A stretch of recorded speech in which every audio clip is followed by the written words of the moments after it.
It almost kind of tastes like Chick-fil-A. Take a bite of it. I've always struggled with fried chicken. It's always good because of course it's fried chicken, but when you're making it yourself, you get chef syndrome. Is it the best it could be?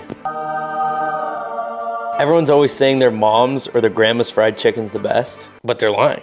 And it's my turn to find out the truth. Today we're gonna be figuring out the best fried chicken recipe. We're going so deep into the data and analytics that even Albert Einstein himself wouldn't understand. We're going through intense testing and scientific evaluation, using the best grading system known to mankind. And not only are we gonna figure out the best fried chicken recipe, at the end of the video, we'll use it to make the best fried chicken sandwich, allegedly. The experiment's gonna be laid out in 3 parts. Step 1. Pre-chicken. This is your brines and marinades between dry brine, wet brine, buttermilk, and pickle brine. We'll be grading on juiciness and flavor. Step 2. Frying oil. The lineup will be canola, avocado, peanut, and olive oil. Some of you might ask, why are you only doing 4? Well, because I'm a coward, and that's just too many. Step 3. Flour and starch. Here we'll vigorously test texture, crispiness, and flavor. Our contestants: all-purpose flour, cornstarch, potato starch, rice flour. If you have a best guess of what you think the 3 winners of each category will be, head to the comment section now and post what you think so we can either praise you or give you a roasting of a lifetime. Step 1. Pre-chicken. We're just gonna slice our chicken breast in half. If they're really small chicken breasts, you don't have to cut it in half, but if they're larger, then you will. You just take any object you have and just beat it until it's about 1/2 inch thick. And now we're gonna do our dry brine. All these are getting 1/2 teaspoon of kosher salt, and that'll go into the fridge. The next is our wet brine. So to a cup of warm water, add your 1/2 teaspoon of salt. Mix until it dissolves, and add your piece of chicken. Next will be our buttermilk marinade. Add about a cup of buttermilk, 1/2 teaspoon salt, and a piece of chicken. And the last one is our pickle brine. 1/2 teaspoon salt, then a few tablespoons of pickle juice. And in goes a piece of chicken. And these will all go in the fridge for about 3 hours. Now we're just gonna take them out and pat them dry.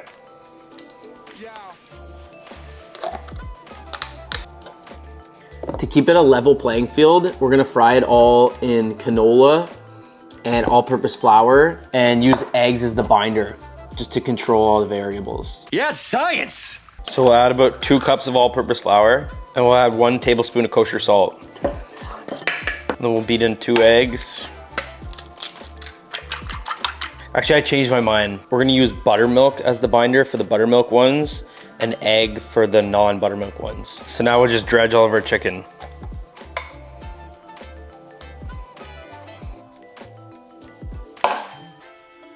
I've got the oil at about 375, and it's gonna drop when we put all the chicken in. This is the dry. Some say this might be overcrowding, but I don't wanna hear it. It's the wet. Just can't lose track of these. This is the buttermilk, and this is the pickle. Dry, wet, buttermilk pickle. It should only take about 5 to 7 minutes. All right, so we're gonna grade on taste and texture. The buttermilk ones turned out a lot darker, so this is the dry brined one. It's not bad. Like plain. All right for the wet. This one's a lot juicier. See how it comes off? The batter comes off a little. Actually pretty good. Okay, now for the buttermilk one. Ooh, that sounds better. It's significantly juicier. And that sour note from the buttermilk. This one's way more wet. The buttermilk ones blow these ones out of the water, and it's not even close. I didn't think I would taste the difference between these two, but it's actually pretty remarkable. Dry, then wet, then buttermilk. The winner's the pickle. That's the best pre-chicken. All right, that's it for the pre-chicken stage. Let's move on. Okay, since we found the best pre-chicken, now we just marinate what we need in pickle brine. 8 pieces. 1, 2, 9. Just do 10 to be safe.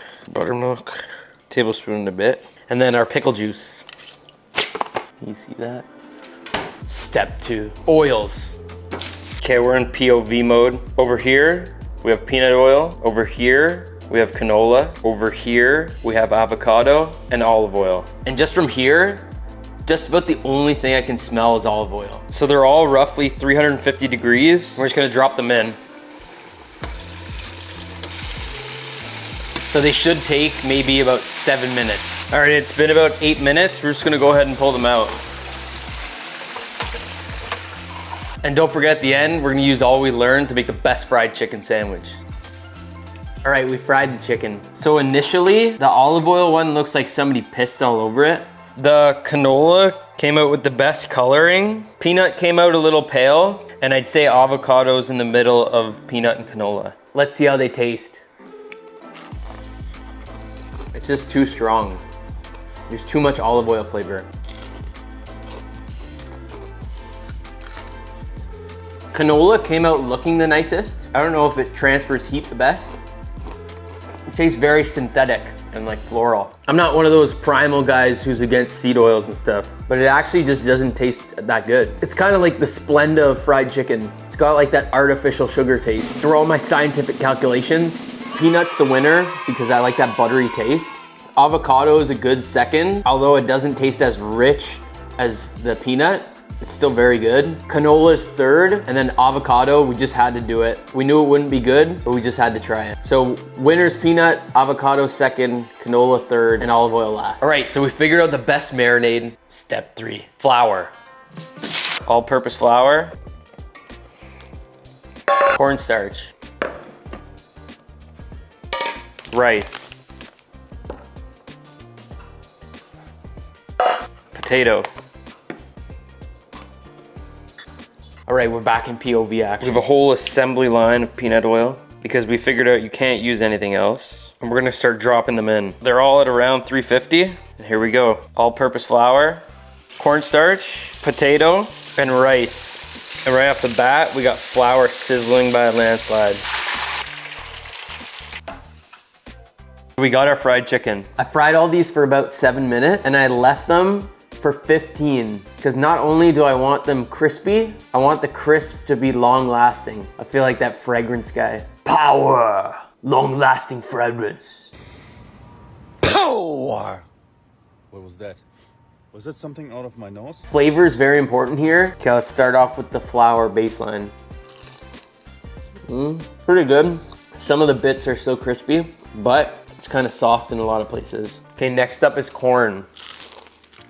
Pretty crispy, even after 15 minutes. A little bit powdery, but the corn and the potato are pretty pale. Here's rice. It's got a darker color. The crunch is pretty good. I think it tastes better than the corn. Okay, now let's do potato. The potato is crunchy, some places more than others, but the inside is kind of like a little gummy. It's very heavy. It's definitely the heaviest one out of all four. Like, I like the color. I think cornstarch has to be the crispiest. I think cornstarch has to be the winner. Potato starch, I find it too heavy and gummy. Rice didn't hold enough crunch. There's just not that much batter on it. Maybe if you were to double coat this. And that's it, cornstarch is the winner. So we figured out the best sandwich is marinated in buttermilk and pickle brine, deep fried in peanut oil, and battered in cornstarch. So now we have to use what we learned to make the best chicken sandwich.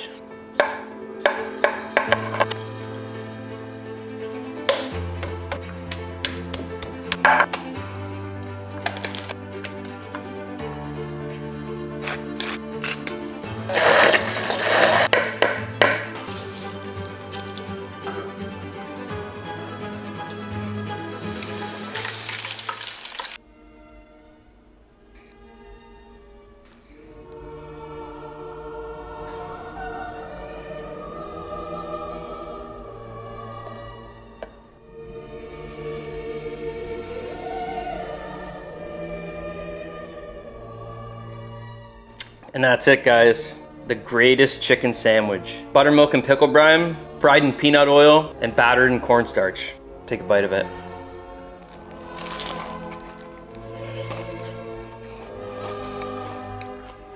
You heard that.